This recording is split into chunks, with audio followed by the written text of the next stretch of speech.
Banyak di antara manusia yang berkata dengan kalimat, "Aku telah mengenal Allah." Siapa sebenarnya yang mengenal dan siapa yang dikenal?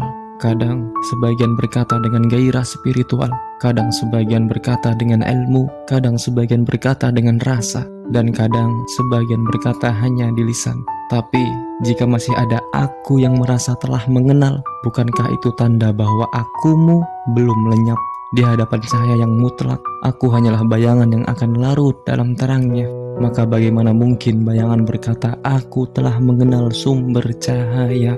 Dulu aku mengira telah mengenal Allah ketika air mataku jatuh karena namanya, ketika dadaku bergetar mendengar ayatnya, ketika jiwaku tenang dalam zikirnya. Aku merasa inilah cinta, dan aku merasa inilah ma'rifat.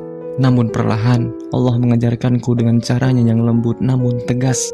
Dia ambil satu persatu sandaran, dia hancurkan satu persatu topeng, dia bawa aku ke sebuah lorong yang sangat sunyi, hingga yang tinggal hanyalah dia.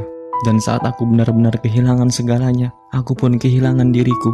Barulah di situ aku menyaksikan yang mengenal Allah adalah Allah itu sendiri. Aku hanyalah cermin. Bila aku bersih, maka yang nampak hanyalah wajahnya. Dan bila aku masih merasa sebagai pemilik rasa, maka cermin itu masih buram oleh debu ego. Maka kini aku tidak berani berkata, "Aku telah mengenal Allah." Yang bisa aku bisikan dengan diri hanyalah, "Wahai Allah, perkenankanlah Engkau mengenal dirimu lewat diriku."